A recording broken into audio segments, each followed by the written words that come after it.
Session with Dr. Farid Holakouee.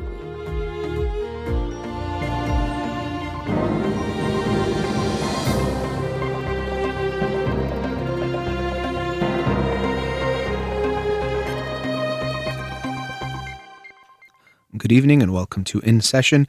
I'm your host, Dr. Farid Holakouee, and I'll be with you for the next hour here on Radio Hamra. Studio number to call in, 310-441-0555.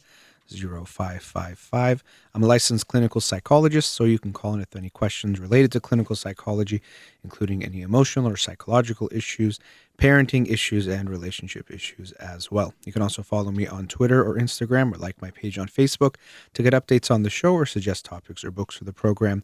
And the shows are uploaded at the end of each week to my SoundCloud page and podcast on iTunes. Again, our studio number, 310-441-0555.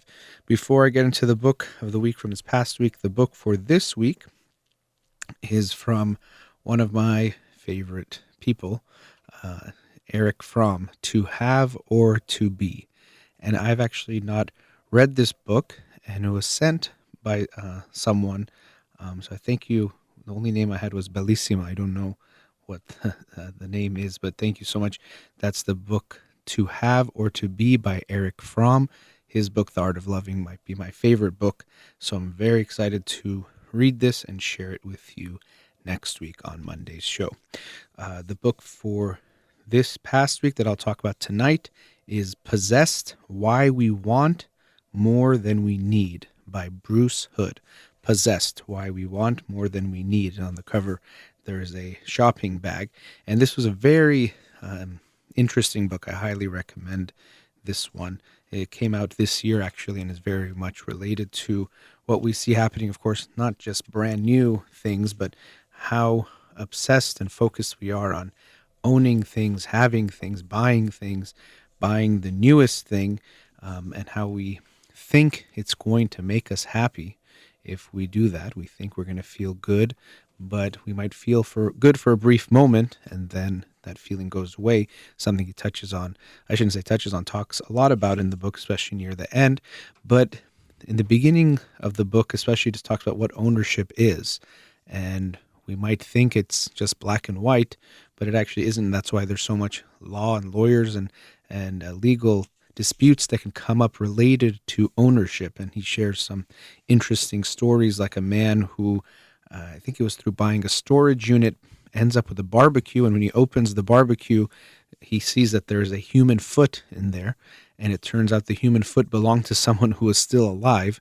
In a crazy story, his foot had to be amputated, but he decided to keep it and forgot he had put it there.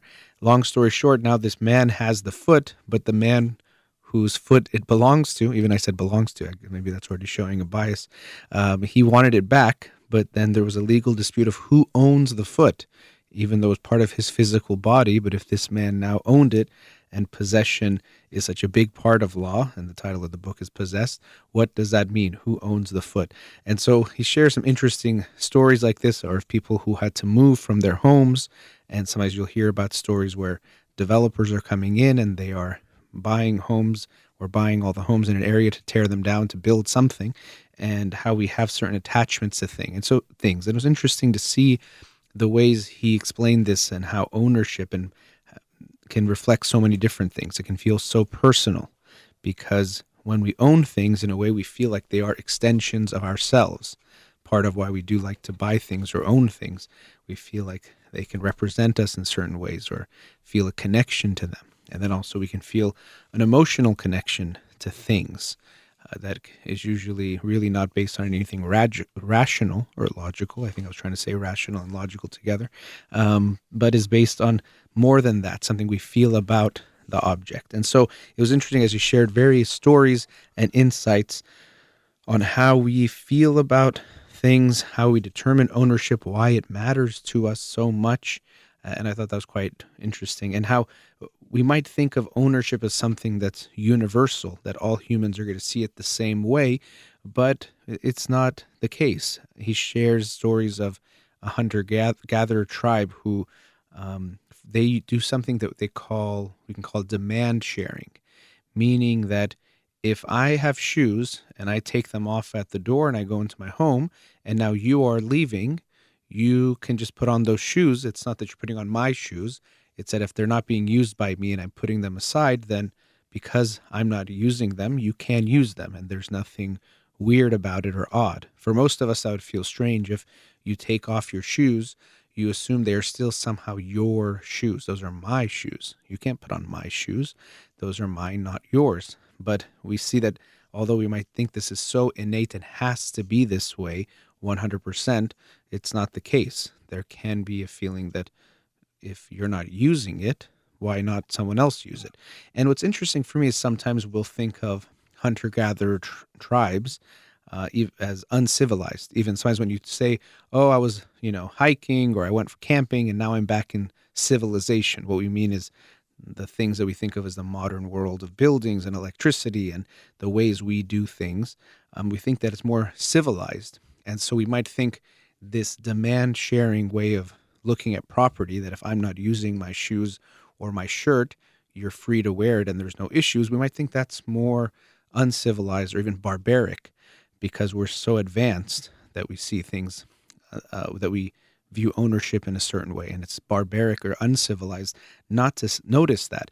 But I was thinking about this as I saw a video someone had posted. Apparently, a homeless man had put money in someone's change so they wouldn't, someone's parking meter so they wouldn't get a ticket, and the guy came and gave him the shoes off his own feet, which is nice, very kind act, and it was nice. Although I always have a response when people videotape stuff like this when they're doing it.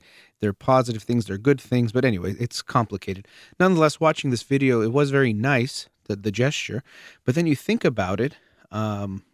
This is outside of what this gentleman had done giving his shoes, but isn't it barbaric the fact that someone can have 10 pairs of shoes and then someone else might have cold feet sitting outside not having shoes? Isn't that more, in a way, uncivilized or inhumane than the thought that, well, if we have many pairs of shoes and there's feet that need to use them to go outside, why should someone not have those shoes? Or I was thinking before the show, it's not so cold yet, but let's say it's cold, I'm going to sleep in my home and there's a man on the street who's cold and I have all this clothes in my closet that's not being used. Would it be more civilized for him to have a shirt on his back and also to not be outside is another part of that. But wouldn't that make more sense? So it was interesting seeing that and recognizing that there actually is something more humane about that, more advanced, even though we tend to think of quote unquote civilization as being much more advanced as the ways that a hunter gatherer might do something. But I think that this is sometimes a little backwards, and maybe at the end of talking about this book, I'll touch on that a little bit more. There's also interesting things about children. I think the author does a lot of research with children and ownership and things like that. But one thing I thought was interesting, almost all parents try to teach their kids to share, and you hear that a lot. Sharing is caring, and no, don't, you should share your toys, share things with people when they come over, and this can be a big source of contention between parents and their kids trying to get them to share. But he talks about how when they're looking at toddlers, that they're looking at toddlers when they're in daycare or nursery, and he said that one study showed that toddlers who take objects relatively frequently from their peers have mothers who take things relatively frequently from them. Conversely, those toddlers who offer objects more frequently to their peers have parents who offer things more frequently to them. I thought that was so interesting. So if you see a kid and they are taking toys from other kids, they're more likely to live in a home where their parents are taking toys from them. Likewise, if they're more likely to share or offer objects to other kids, it means they're living in a home where they're more likely to have objects offered to them. I thought that was quite interesting. And yet another sign or indication of how you have to practice what you preach. Or if you really want to teach your kids things, you have to model those things. If you just tell them sharing is good, but you're taking things from them or not showing that type of attitude yourself, they don't learn from your words. They learn much more from their actions. At all ages, we see this, but of course, even more when kids are not very verbal, they're going to only get the actions and very little from the words. So I thought that was quite interesting. But a lot of the book talks about this rat race we have with having possessions, how we try to get possessions to show status, to feel good about ourselves, or we think if we get certain things, we're going to feel good about ourselves, good about our lives, and be happy. And he touches on how advertisers use this to their advantage to get us to feel that if we do certain things, we're going to feel good. We're going to be happy if we get certain things, when really that's not the case. Or even using celebrity endorsements. And he even shared a study showing how we feel these connections and attachments to things, inanimate objects, that really should have no effect. For example, they told people that a putter used for golf was owned or used by a winner of a big tournament. And when people were told this, they actually performed better when they were putting than if they were not told this. So just being told that the golf club, the putter that they were using, was actually owned and used by a very good golfer who had been successful, made them perform better, which is quite interesting. But he also talks about how there's really more a desire to chase after things. We have this feeling of excitement of getting something. So the shopping and the ordering and delivering and all those parts sometimes are even more exciting for us than actually getting the thing. And once we get something, we momentarily might feel better, but usually we get used to it. We are on the hedonic treadmill where things that used to excite us or make us feel good become normal, and then we need the next new thing. We need novelty to get excited. And speaking of novelty, I'll share a story he talked about in the book related to novelty and sex.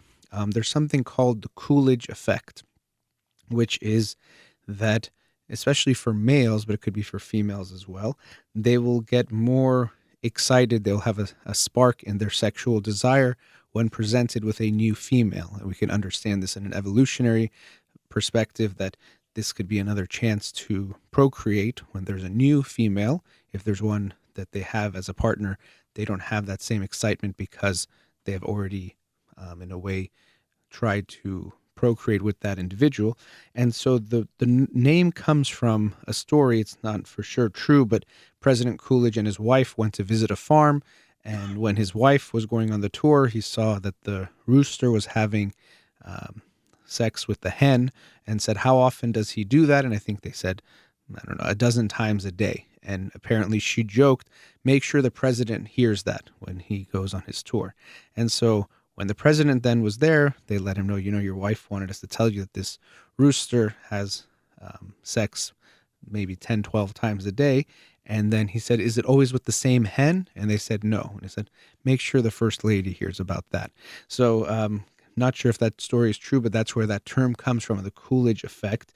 And he applied it not just about sex, but about things, that we are always looking for something new. So no matter what you get, we tend to get used to that thing and want something new to then get us excited. And we think that's going to make us happy, but kind of like a drug, it gets us happy or excited for a while, but goes away.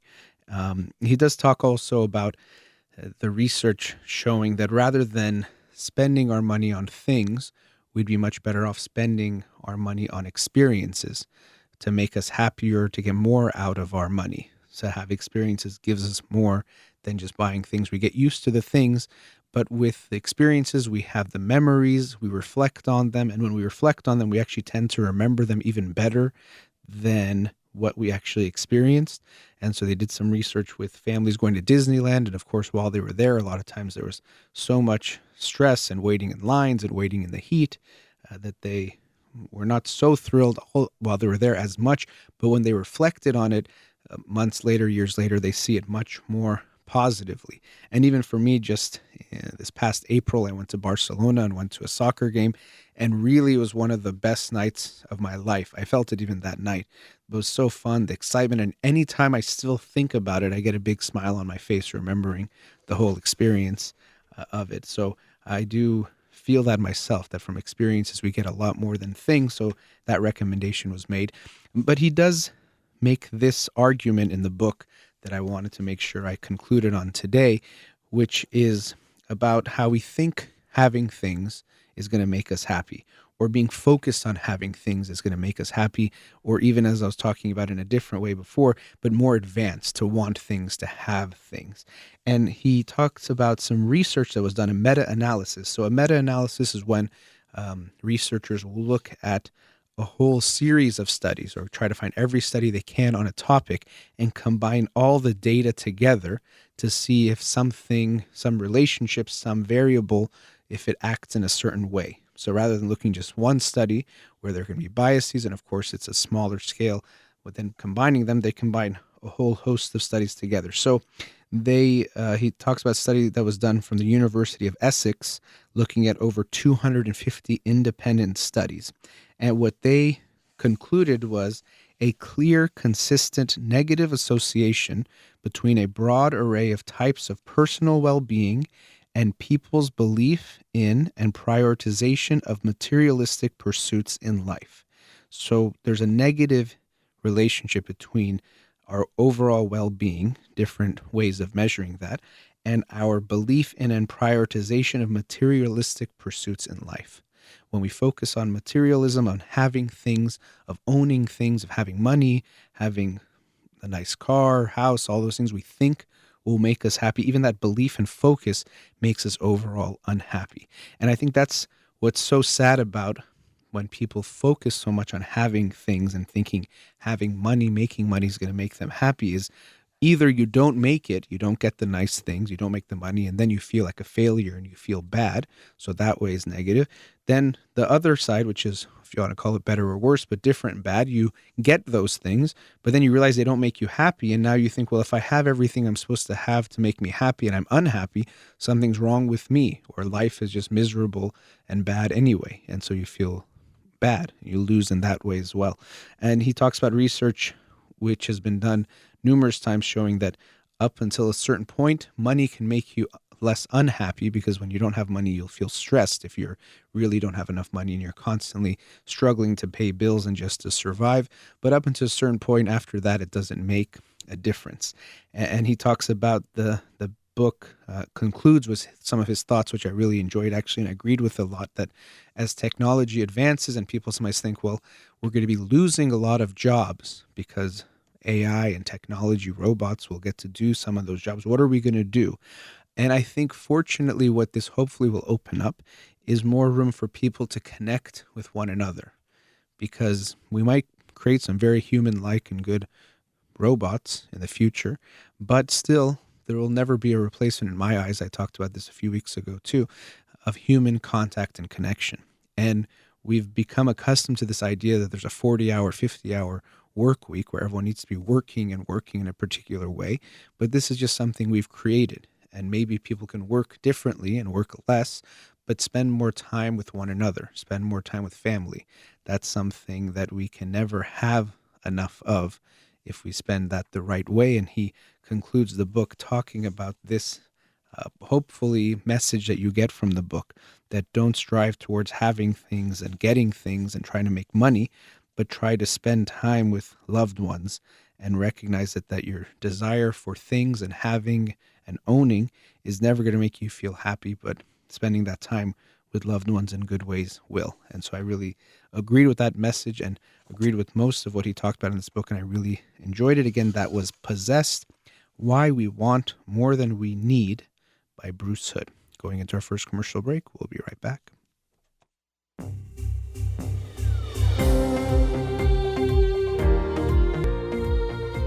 Welcome back. Let's go to a caller.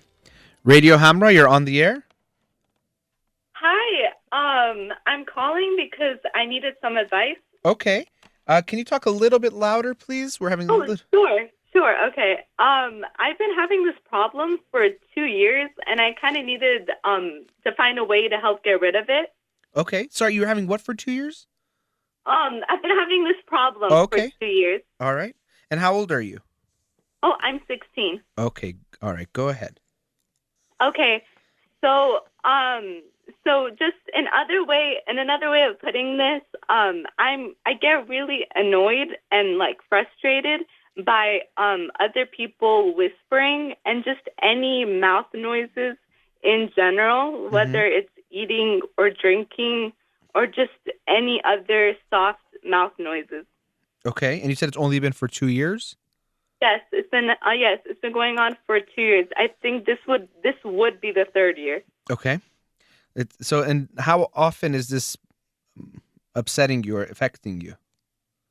This happens about every day because I go to school Hmm. and basically all of my classmates would be like whispering and stuff, and like I can't really do anything about it besides maybe like close my ears. But I definitely get frustrated, and it's getting harder for me to learn in Hmm. class. Yeah, because you almost are like, you can start to become obsessed with something like this, and you try to seek it out or you listen for it, and then you can hear it So like somewhere. Oh yes, like I just try to find any way to get out of it. Like sometimes, like if it gets really bad, I ask to go like to the restroom, or like I just have an urge to find any way to like get out of the situation. Okay. Now you're saying it started about 2 years ago. Did anything in life change around 2 years ago? Anything you were going through? Um, it was whenever I had first started high school, Hmm. but at the time I wasn't really stressed out. I guess maybe I was nervous because like it was the first year of high school and it Hmm. was fairly early on into the year. So maybe it was just that shock, I guess. Okay, so that was the adjustment to high school was a little hard, but before that, you never had this issue at all. Oh no, yeah, before this I didn't have the issue at all, yeah. Okay, how are things at home now and back then?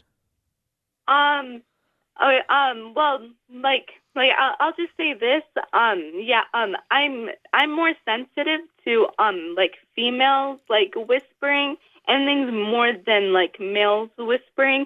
I don't know, like if there's any like I think there might just be a difference in noise. So like I'm more sensitive to my mom maybe like if she starts praying or maybe like she's whispering to my dad like I get annoyed and I kind of feel bad for her but I asked her to stop or like yeah or I would start listening to music maybe and just yeah or like whenever we're at the dinner table and then or just whenever we're eating breakfast and then my mom's drinking tea or something I get really I get really easily annoyed by that.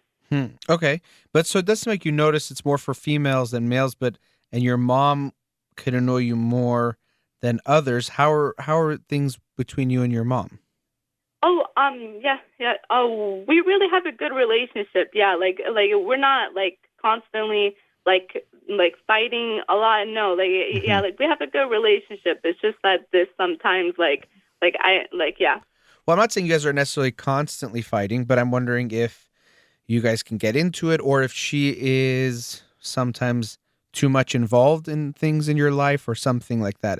Is there ever that feeling? Um, um, I I guess yes. Like my mom sometimes does get yeah. I guess she's a little bit of an overbearing mom. Like I haven't really found much trouble with that, but yes, yeah, yeah. Okay. In a sense, she I- kind of is. Is she listening to us right now? Oh no, she's in the other room because like she said she didn't want to make me like anxious or anything. Well, that's nice. But Okay. yes, I guess that. It's funny what you just were saying she's overbearing, but then here she gave you some space. That's nice. I'm sure. yeah, yeah. I'm sure she'll listen later, which is fine. Just wondering if she was hearing us, which would be totally okay. But maybe she didn't want to make you nervous. Okay. So at times you can recognize she's overbearing. Do you have siblings? No, no, yeah, You're yeah. the I'm only an only child. child. Okay. Which means sometimes in these situations, you get more of the good from the parents, like their love and attention and things, but sometimes you'll get more of the bad or it all gets put onto you. So if they're, whatever it is, if it's anger or if it's something else, usually it falls all on that one child, which can be tough. So if she is a little overbearing, as you mentioned yourself, it could be a lot for you to handle. And then in the teenage years, especially, usually kids will want more space, and sometimes this can be hard for parents. So I don't know. Have you felt that that transition has been hard for her to give you that space as a teenager, as a high schooler? Oh, yeah, definitely. Honestly, yeah, because in middle school, I wasn't really allowed to like do anything at all. And then so whenever I went into high school, like when if all of my friends were gonna like go somewhere or something that was like right next to school, and I would ask, like it would be harder for her to say like no than like usual, or like I would get more upset if my mom would like constantly say no, then I would get upset in middle school. You're saying you would get upset if she wouldn't say no, or you're saying she would say no a lot? Oh, sorry. Yeah. Okay. I would get more upset if she would say no. Yes. Okay, so she was saying she wasn't giving you a lot of freedom to hang out with your friends? Yes. Okay. Yeah, so and then now I'm sure at 16 you want even more. Has she been able to give you more space now? Yes, like it has gotten better very slowly over the years, yes. But just in general, I've kind of become a little bit used to like not being able to go anywhere on my own and stuff. So it doesn't bother me anymore to the point where I ask her. But yeah, it's gotten slowly better where my mom trusts me more. Well, I hope she will give you more of that space. And I mean, I feel like you're just trying to accept it because you feel like it's not going to change, but that doesn't necessarily mean you're okay with it or you like it. But maybe you feel like she's not going to budge.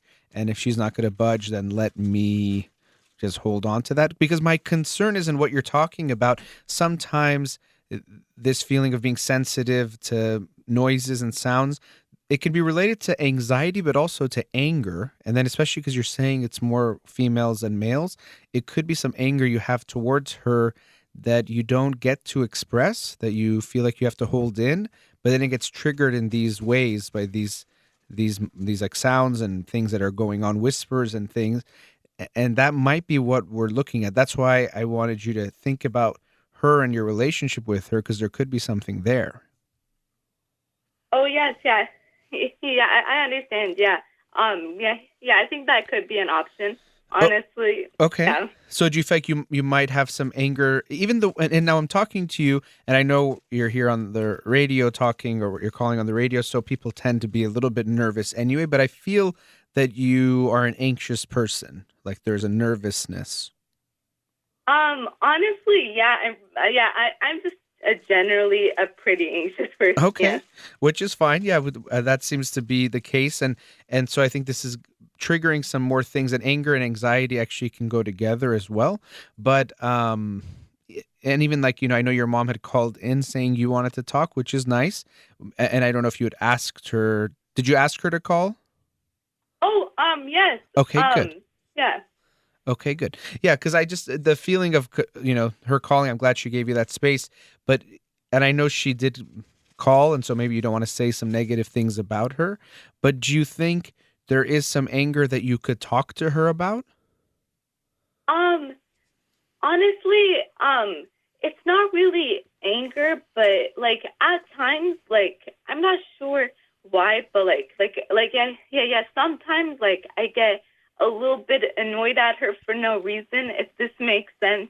Like for example, I don't know, like if she starts being like a little bit like sensitive, if that makes sense, or if it's like for example, especially as whenever I was in middle school, a lot of times whenever I saw her like vulnerable side, a few times like I got like I would often get really annoyed at her because I get mad at her for being for being vulnerable at times. You mean like if you saw her crying? Yeah. Yeah, Oh. basically. Like what would she be crying about that would make you upset? Honestly, it could be really about anything, maybe at times, because just in general, like my mom is a little bit of an overly sensitive person, so a lot of times she could be like crying about my grades, or maybe like she'd be crying because I slouched, or maybe like just like because you. like, Sorry, what like was the others. second one? You said the grades, but I heard slept.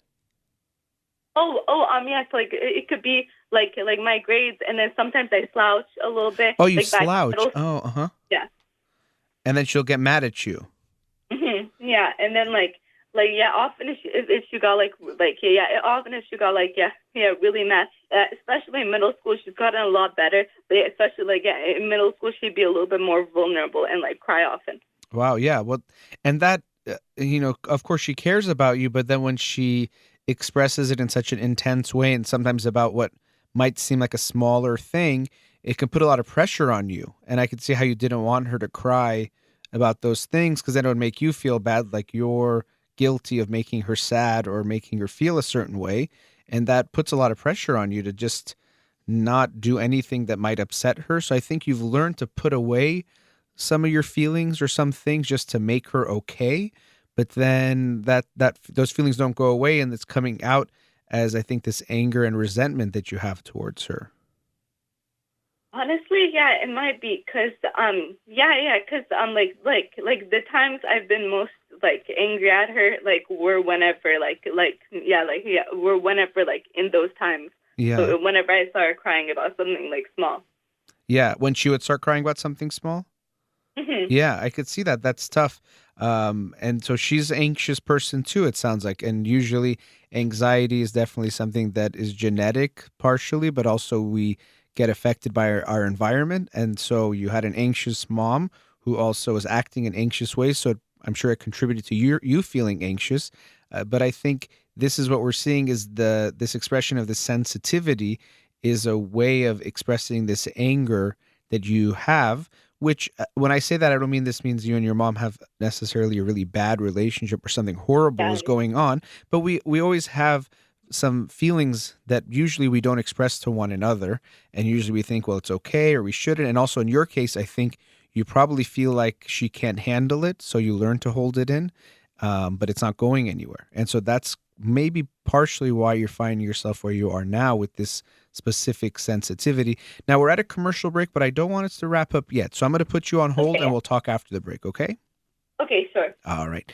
You're listening to In Session with Dr. Farid Holakouee. We'll be right back.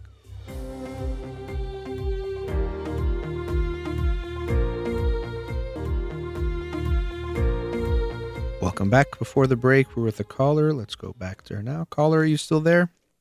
Yes. Okay. So before the break, we were talking a bit about what you've been going through the past 2 years, becoming sensitive to sounds from people's mouths, chewing, talking, whispering, kind of a thing. But you added the sensitivities more to females, and then you talked about your mom as well. And it does seem like you and her have a kind of an intense relationship, that there's a lot there. And so I don't want to put this all on her as if it's her fault that you have this sensitivity, but trying to understand what's going on. It does seem like your relationship with her might be related to this. Also, just in general, anxiety might be related to this as well. So what did you think about over the break about what I'd said so far? Oh, I just thought that it could definitely be like a reason why this was brought up.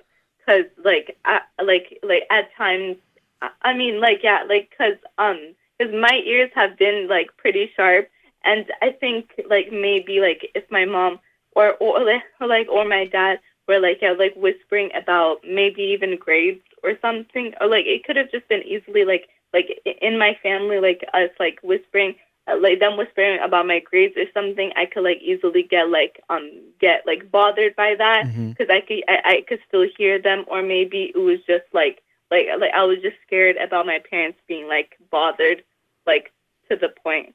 So, yeah. Bothered by you? In a way, yes. Cause because I don't want to bother my parents. In a way, yes. So yeah, I guess I can't really explain this too much, but since middle school, whenever my parents whisper again about me or my grades, or compare me to somebody, I always get mad at if they talk behind my back. Yeah. If that makes sense. It does make sense. Yeah, that's what I was, you're saying people whispering in school might trigger it. But yeah, when people are whispering at home, it's not a good feeling, because it does seem like they're hiding something, or something really bad is happening, or like you said, a feeling of talking behind your back.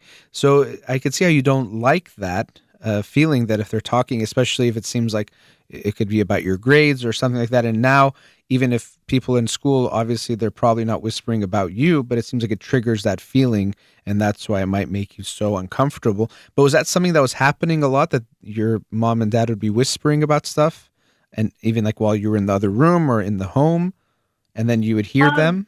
Yes. It would mainly happen if they were mad at me. For example, if I got a bad grade, or maybe once again I'll bring up my slouch, if I was slouching too much lately, and they'd be whispering about me. I get bothered by that, but it would just be mainly like whenever they were mad at whenever they were mad at me. So it wasn't too often.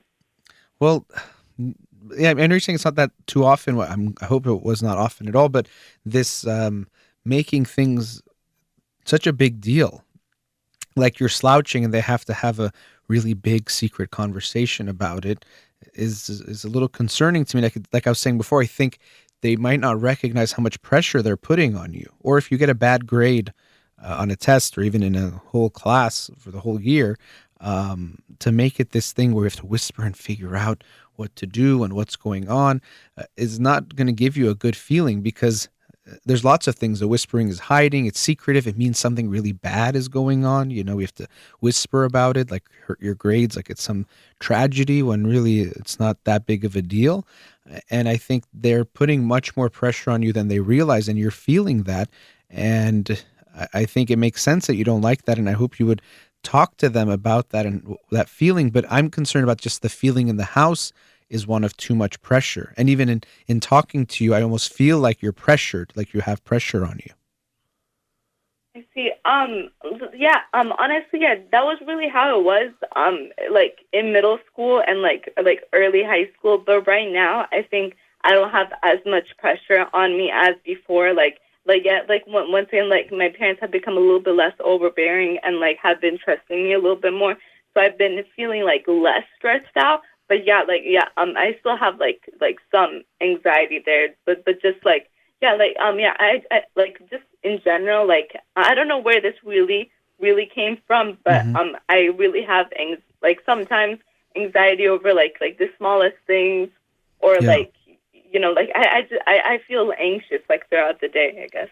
Yeah, I mean, I can feel that in talking to you, and you said your mom is, and it seems like you have that as well. And things like the anxiety that you have, definitely there's things you can do to work on it, and it can change.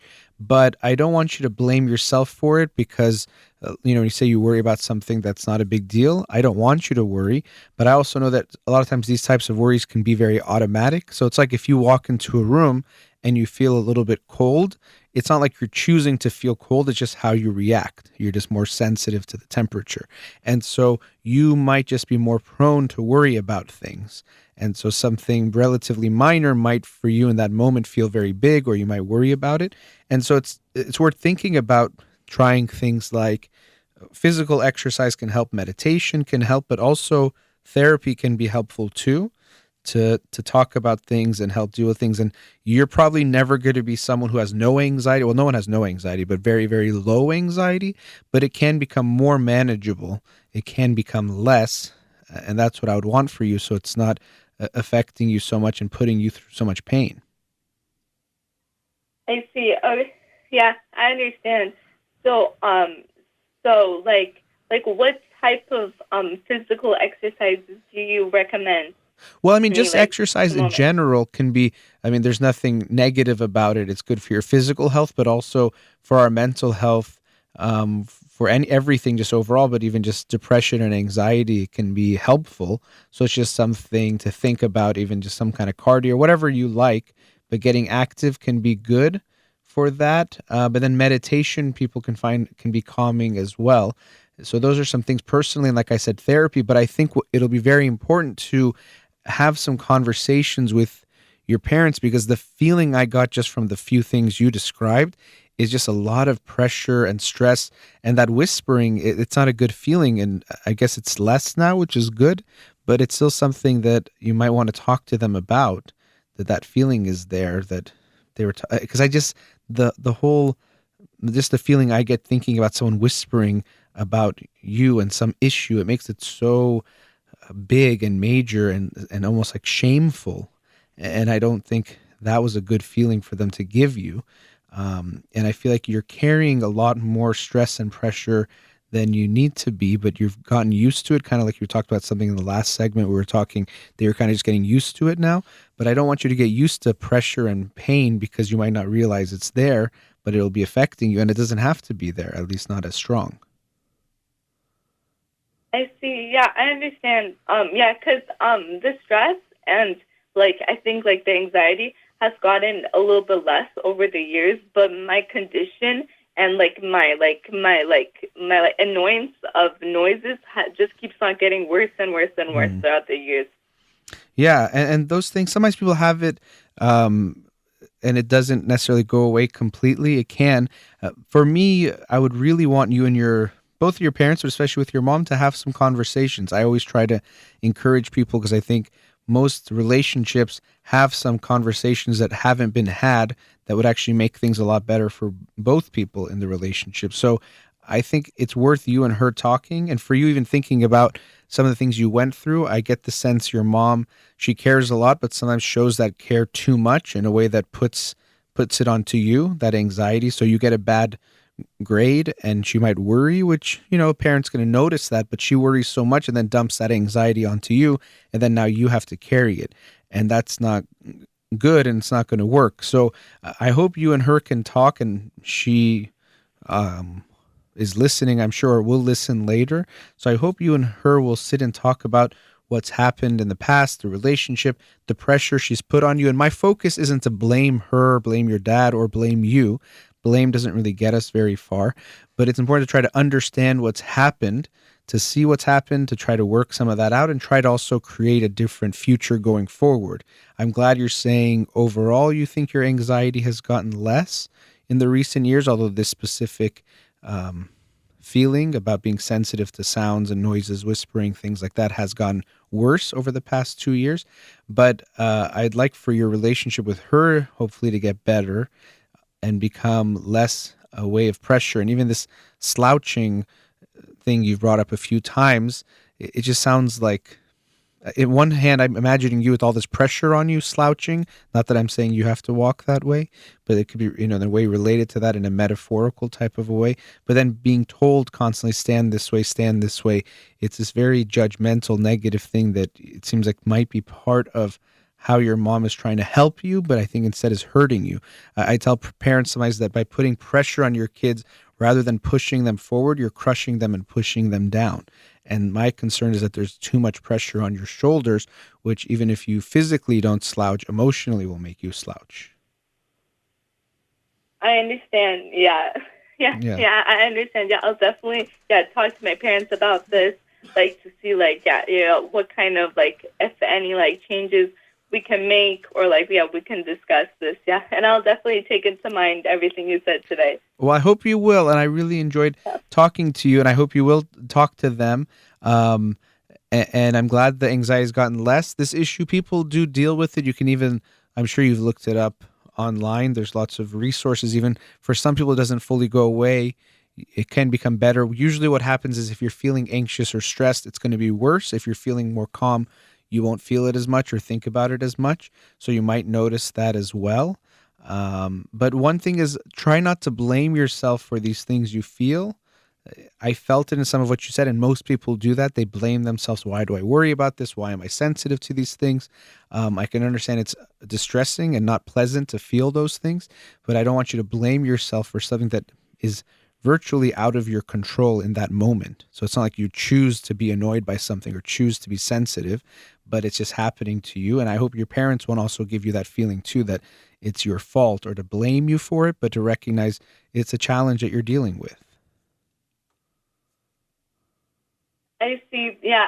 Thank you. Thank you for this. I really appreciate it. Oh, thank you for calling. I hope your mom did listen. I hope you guys get to listen to each other a little bit more and have some talks, but thank you for calling.